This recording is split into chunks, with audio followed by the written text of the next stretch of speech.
يا ساتر يا رب، الجو نار يا جماعة، الواحد هيموت من الحر. لا يا خالتي، وانتي الصادقة، انا مش هموت من الحر، هموت واتجوز يا خالتي. بقولك ايه يا خالتي، ما تدوري لي كده يا اختي على عريس وتصطادهولي زي ما اصطدت المرحوم ربنا يرحمه. لا يا خيبة الامل، المثل بيقول امشي في جنازة وما تمشيش في جوازة، وانتي بالذات مش همشيلك في جوازة عشان انتي مش وش سترة كده يا خالتي. وانا مستغربة الناس ما بتجيش ليا ليه؟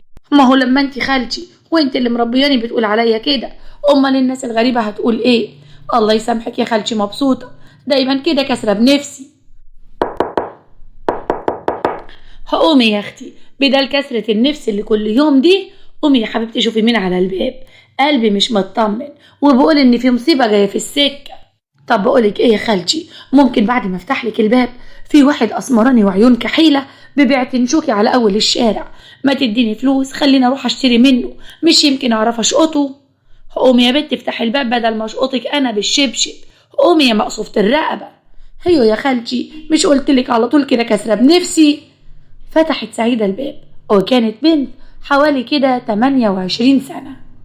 مسيكي بالخير يا شابة، ممكن بعد إذنك أقابل خالتي مبسوطة ولا تكون مش هنا؟ ما أنا عارفة حظ المهب بعاد.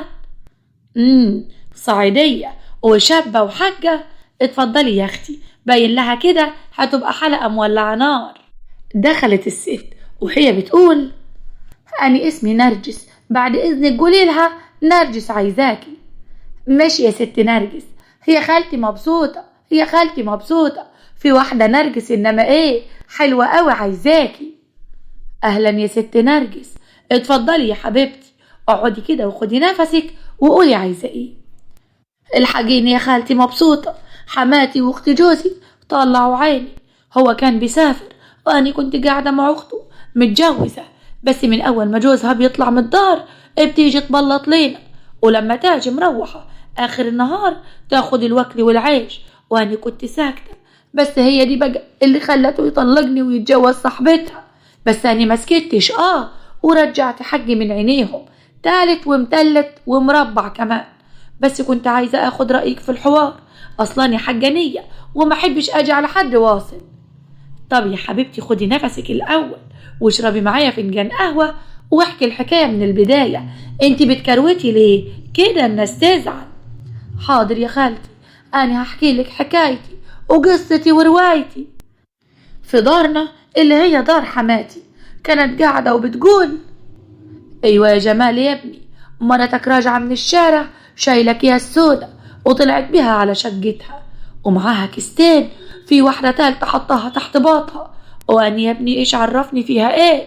بقول لك ايه يا ولدي، انت لازم تتصل بيها دلوقتي حالا وتقول لها ايه اللي في الشنط ورن عليا قولي، أنا قاعدة لا على حامي ولا على بارد، اقفل انت دلوقتي هستنى منك اتصال، سلام يا ولدي.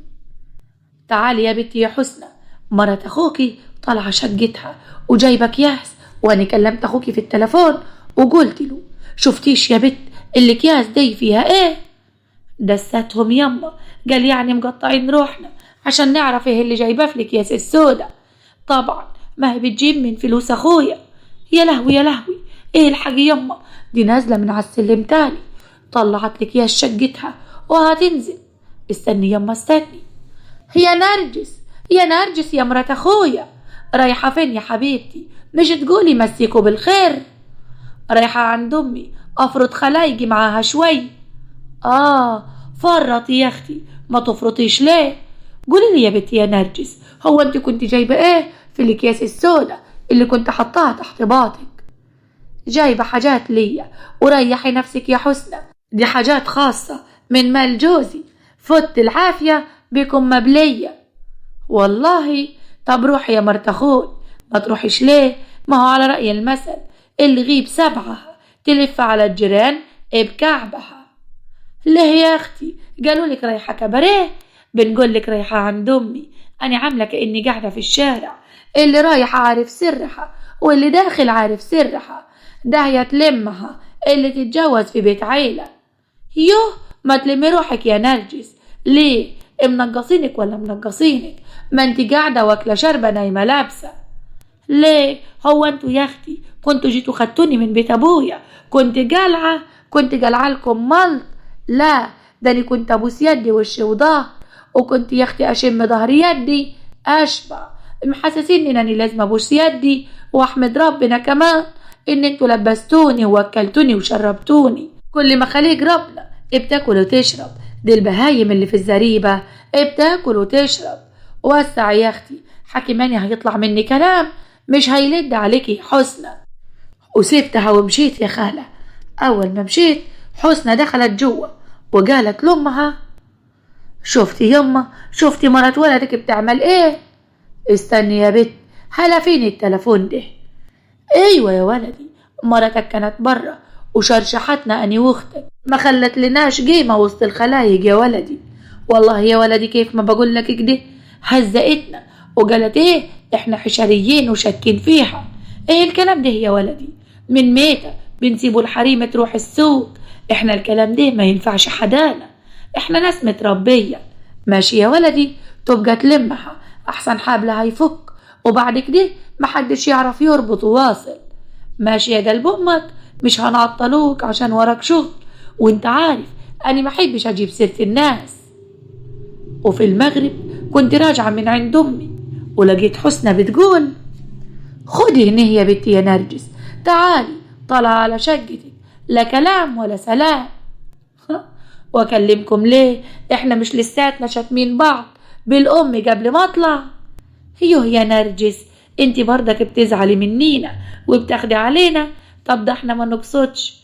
قولي لي بقى، ايه الاكياس اللي انتي جايباها معاكي وانتي راجعه دي حاجات يا حسنى امي اديتها لي وانا جايه. امك؟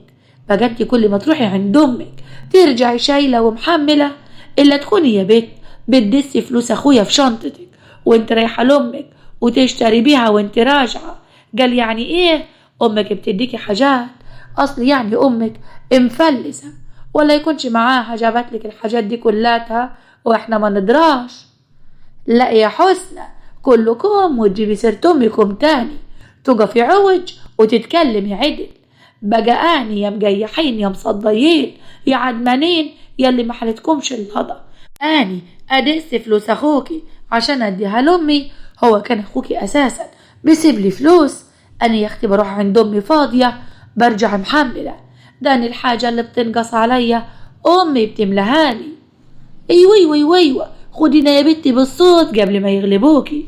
انت عايزه تقولي ان اخويا ما بيكفيكيش ولا بيبعتش ليكي فلوس؟ لا يا حسنى، مش هتركبيني الغلط، اخوكي بيبعت بس بيبعت قليل. رحت عند امي تملي تجيب لي الحاجات الحلوه، تجيب لي الحاجات الناقصه اللي انت واخوكي ما بتجيبوهاش. يا اختي ما تتكلميش انت، عشان العيش اللي بتاخديه بعد ما ظهري يتقطم فيه ما افتحش سيرته. بقول لك ايه، بعد كده هتقولوا عليا نرجس غلطانه. وسع يا حسنى خليني اطلع شقتي. وسبتهم وطلعت شقتي يا خاله. لقيت بعد شوي حماتي بتتصل وتقول: هاتي يا بنت التلفون. ايوه يا جمال يا ولدي، تعال يا ولدي بسرعه، مرتك كل يومين ترجع الدار شايله ومحمله. الله اعلم يا ولدي مين اللي بيديها الحاجات دي. البنت بتقول امي، بس امها ما حلتهاش حاجه. انت تنزل وتعرف لي الحاجات دي بتاجي منين وتحكمها يا ولدي وتشكمها. حاكم المرض فرعنت.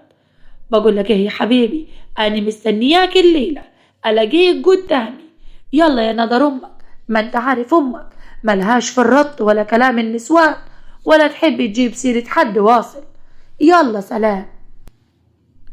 واللي حصل كوم يا خالتي مبسوطه، واللي جاي كله كوم تاني. أنا قلت إن جوزي أول ما يجي هينصفني ويرفع راسي. بصراحة يا بنتي اللي عملوه أهل جوزك حاجة وحشة قوي، هما مدخلين نفسهم في حياتك بطريقة غريبة. لا، واللي جاي خراب يا خالة. بس الأول قبل ما تسمعي، انت عنديكي كاميرا، خلي الناس كده تشوفني منيح الله يبارك لك. بصوا يا بنات وركزوا معايا، 3 إياكي تتجوزيهم. أول واحد واد أمه اللي ماشي بشورة أمه، وتاني واحد عديم الشخصية اللي بيسمع كلام أمة محمد إلا كلمتك انتي بتقفله في الزور، وتالت واحد بقى اللي ساكن مع أمه وإخواته. أهياني أهياني، وصدق المثل اللي بيقول وحيد أمه سيبيه لأمه، ده الجيش ما خدوش منيها، جاي انتي تاخديه. بقولك ايه يا حبيبتي، سيبك من الكاميرا والنصايح دلوقتي، النصايح بنخليها لآخر الحلقة. قوليلي بقى، كملي الحكاية. نرجع للحكاية. كنت قاعدة يا خالة بلم شقتي، وإذا بالباب بخبط. فتحت لقيت حسنى أخت جوزي. خير يا حسنى؟ يا مرحب. واه واه واه، ايه اللي انت عاملاه في روحك ده يا نرجس؟ انت لابسة بنطلون يا بنت؟ انت مالك، البس بنطلون ولا البس شورت ولا اقعد بلبوص؟ دي شقتي، انت مال امك عاد؟ لا، ده انت بقيتي عصبية قوي يا نرجس. ماني لازم اتعصب عليكي يا حسنى، قاعدة في شقتي بعمل شغل بيتي، جاية تسأليني البنطلون لابسه ليه؟ شغلة روحك ليه بالبنطلون؟ يكونش بنطلوني ده هو السبب في سقوط الدولة العثمانية؟ ايه مين العثمانية اللي انت بتقولي عنيها دي؟ عموما امي عايزاكي تحت يا مرت اخوي، انزلي ورايا واقلعي البنطلون والبسي جلبية، عيب اتحشمي. نازله لها يا اختي، نزلت المية من زورك وزورها بإذن الله ما تتبلعش. واه، بتقولي حاجة يا بنتي يا نرجس؟ لا يا حبيبتي، بقول ربنا يديم عليك انت وامك نعمة العقل. ونزلت يا خالتي وقلت لحماتي. نعم يا حماتي، خير؟ حسنى بنتك جلبت اللي انت عايزاني، لبست اللي على الحبل ونزلت طوالي. بصي يا حبيبتي، عايزاك تنظف البيت وتكنسيه وتطلع الجلة فوق السطح عشان تنشف، وبعد كده تفود الفرن بالفوادة عشان بقت سماد أسود على طول. لا، فودت ايه وفرن ايه وسماد ايه وفرن ايه يا خالة؟ ما ينفعش النهاردة، جوزي جاي من السفر، عايز اطلع عشان لما يجي يلاقيني حلوة ومتشيكة، عشان يسمع كلمتي وطنشكم، قصدي يلقى مرته حلوة وقاعدة مستنياه. لا يا حبيبتي، احسن لما يجي يتقال له ان انت ما بتسمعيش كلامنا وما بتعمليش شغل الدار. لا يا حماتي، ما تقوليلوش حاجة، ما انت اللهم صل على النبي عليكي كل اجازة اخر الاسبوع عاملة مشكلة. حاضر، هروح على الفرن افوده بالفوادة واعمل كل اللي انت عايزاه. وبقيت ألم في الدار، وبعدين دخلت جوه الفرن وبقيت أمسحه بالقماشة اللي بنقول عليها فوادة، وكان وشي كلاته أسود يا خالة. وبعد شوي سمعت صوت جمال جوزي جاي وهو بيقول: السلام عليكم، كيفك يما؟ واتوحشتك قوي، امال فين البت نرجس مرتي؟ الحمد لله على السلامة يا ولدي. مرتك؟ قالي اول ما قلنا لها ان انت جاي قال دخلت جوا الفرن، قالي يعني عامله روحها بتنظف مع ان محدش طلب منيها، وهي طول النهار قاعده فوق قدام التلفزيون. هي مرك يا نرجس، هو مش النرجس ده بردك بقى لونه جميل؟ ده يا خالتي شاف على وش هباب قال اعوذ بالله. واه، هي بنتي يا نرجس اللي انت عاملاه في روحك ده؟ يا بنتي ارجع من الغربة الاقيكي بالمنظر ده، انت قاعدة جوا الفرن ليه زي القردة كده يا بنت؟ ده انا اتفزعت وقطعت الخلف من اول ما شفت وشك. معلش يا جمال، حقك عليا، والله العظيم امك واختك ما خلوني استحميت ولا غيرت هدومي ولا عملت حاجة، ده حتى الوكل يا اخوي ما خلونيش طبخته. اطلعي استحمي واغسلي خلقتك دي، الله الوكيل يا ريتني ما جيت ولا شفتك.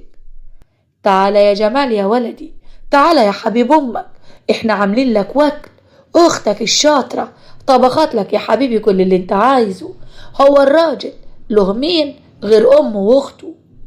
طب بقولك ايه يا حماتي، ما دمت كده انتي واخته عاملين له اللازم، جوزتيه ليه؟ معذبه روحك ليه؟ طلعتيه من حجرك ليه يا حاجه؟ نرجس، انت هترد على امي ولا ايه؟ قلت لك اطلعي فوق. سيبتهم ومشيت ولقيت اخته حسنى بتقرب مني وبتقول له: بصي بقى يا جمال يا اخوي، البت دي قلت الادب وبجحت فينا كلنا، انا بقول ان انت تكسر عينها وتتجوز البت عالية صاحبتي، والله العظيم بنت زي العسل، ده كفاية مرتك بقالها على ذمتك سنتين ولا حبلتش ولا جابت لك عيل، واحدة غيرها في السنتين دول كانت ملت البيت عيال. ايه اللي بتقوليه ده يا حسنى؟ انت عايزاني اطلق مرتي؟ لا يا اخوي، كفى الله الشر، ومن قالت طلقها؟ اني برضك ولية وما يهمنيش واصل ان انت تطلقها، اني يهمني ان انت تحقق الشرع، والشرع محلل لك 4. وهنا ردت امه عليه وقالت ايوه يا ولدي، بكره نروح نطلبوا لك البيت، والاجازه الجايه تتجوز وتكسر عينها بدل ما هي مبجحة كده ومحدش عارف يلمها. عندك حق يما، ده انا حتى جاي من الغربة وهي قاعدة وشها بهب هباب، لا عارفة تملى عيني ولا عارفة تجيب لي حتة عيل ولا حتى عارفة تراضيك انتي واختي. انا موافق يما، هتجوز على نرجس واعمل كل اللي انتوا عايزينه. اول ما سمعت الكلام ده نزلت واني محروقة، واني بقول له بتقول ايه يا جمال؟ تتجوز عليا بعد اني ماني مستحملاك انت وامك واختك؟ ليه يا حيلة امك؟ ده انت بتجيهم من السفر اول عن اخر 10 ايام، عايزين تقسموهم مع واحدة تانية؟ ليه يا اخويا؟ بقول لك ايه، المثل بيقول رضينا بالهم والهم مرضيش بينا. ايوه يا نرجس، اخويا هيتجوز عليكي، ده راجل ملو هدومه وحقه انه يتجوز مدامت مرته ما هيش مالية عينه. وانت كمان انت اللي مجوياه، يعني عادي ان جوزك يتجوز 4؟ والله يا اختي لو انا مش مكفية جوزي يتجوز، بس جوزي بيحبني ولا يشوفش واحدة غيري في الدنيا، وانا مكفياه ومالية عينه. لا يا قلبي، على ايه؟ طب بقولك ايه، خلي اخوكي ليكي حطيه في حجر امك، وانت يا ابن امك اسمع كلامهم، واني هروح بيت ابوي وورقتي توصلني. تتجوز عليا ليه؟ هو اني عفشة؟ طب داني حتى 100 من متمناني، وانت فاكر روحك هارون عصرك؟ يبقى خلاص اللي بينا انتهى، اني ماشية بيت ابوي وورقتي توصلني بكرة. وهملت لهم الدار يا خالتي، وخدت هدومي وخدت دهباتي ومشيت. يا بت يا بت، الحلقة هتخلص وانتي ما قلتيش للناس رجعتي حقك ازاي؟ ما انت اتطلقتي يا خيبة الامل، زيك زي اي واحدة ما حصلش معاها نصيب، وبعدين انتي كنت بتهزقيهم، ايه اللي خلاكي رجعتي جريتي ناعم تاني ونزلت تنضفي لهم الفرن؟ بقولك ايه يا خالتي، انا كنت كل ما اشتكي لامي تقول زي كل الامهات حماتك وست كبيرة ولازم تستحملي، لكن لما طلقني يا خالتي أنا بقى رجعت حقي بطريقتي. أخته حسنى كانت متجوزة واحد اسمه أحمد، راجل طول بعرض، راجل محترم قوي. مش ده أحمد اللي كانت مطنشاه وبتجيلكم من الصبح تقعد لكم؟ ماله يا حبيبتي؟ ما هو ده بقى يا خالة أنا اتجوزته. إيه بتقولي إيه يا بنتي يا نرجس؟ لأ، ده لازم الحلقة تطول عن كده. استنى يا ابني، اوعى تنزل بتتر النهاية إلا ما نشوف بقية الحكاية. ما هاني يا خالة لما روحت وخلصت عدتي لقيت جوزي اتجوز واحدة تانية وكانوا فرحانين قوي بيها. وفي يوم كنت رايحة السوق لقيت أحمد جوز حسنى قابلني وقعد يتكلم معاي، كان فاتح دكانة كبيرة قوي في وسط السوق، ولقيته بقول لي والله يا ست نرجس هما ما خسروش حد الا انتي، انا طول عمري اقول عليكي ست الستات. طب يا ريت انا كنت متجوز واحده زيكي، ده حسنى مرتي اول ما تطلع الشمس تسيب الدار وتروح تقعد عنديكم. انا نفسي في واحده عاقله، واحده راسيه، واحده تعرف قيمه الدار. وبعدين هم زعلانين ليه يعني؟ ما بنتهم كمان ما خلفتش، وانا عمري ما فكرت اتجوز عليها، لكن شكلك دي هفكر قريب. طب والله يا سي الأستاذ أحمد انت راجل تملى العين والقلب، ده انت سيد الرجالة، وحسنى دي ما تستاهلش كمان قعدتك معاها، دي كل يوم والتاني تيجي عندينا وقاليه أمها بتسخنها عليك. طب بقول لك ايه يا ست نرجس، أنا ممكن أجي لأمك بعد العشاء أشرب معاها الشاي؟ واه ليه؟ خير يا سي أحمد، أنا ما فهماش حاجة. لما أجي لأمك بإذن الله هشرب الشاي، وبعد ما اشرب الشاي امك هتزغرد وهتبل الشربات، وساعتها هتفهمي كل حاجة. وبالفعل يا خالة مبسوطة، احمد جه لامي بالليل وقعد معاها. شوفي بقى يا ست ام نرجس، أنا راجل كسيب وأقدر أفتح بدل البيت بيتين، وبحق ربنا أنا مرتي ما هياش مالية عيني. ولما عرفت إن الست نرجس اتطلقت أنا كنت بدخل دارهم وعارف إن هي ست الستات وما يعيبهاش حاجة. عشان كده أنا طالب الحلال وطالب يد الست نرجس وعدتها خلصت كمان. والله يا ولدي أنا خايفة من الناس هتقول علينا إيه؟ البت اتطلقت من جوزها عشان تتجوز جوز عمتها. الناس كده يا ولدي هتاكل وشنا، ياكلوا وشنا ياكلوا جفانا. أنا مغرم جو بالست نرجس ولازم أنا أتجوزها. طب ده أنا هعمل لها فرح الناس تحكى وتتحاكى عنه وطز في كلام الناس. أنا ما عملش اعتبار لأي حد طول ما أنا ماشي بشرع ربنا. ها قلت إيه يا أم نرجس؟ قلت إيه يا ست نرجس؟ قلت موافقة طبعا يا سي أحمد.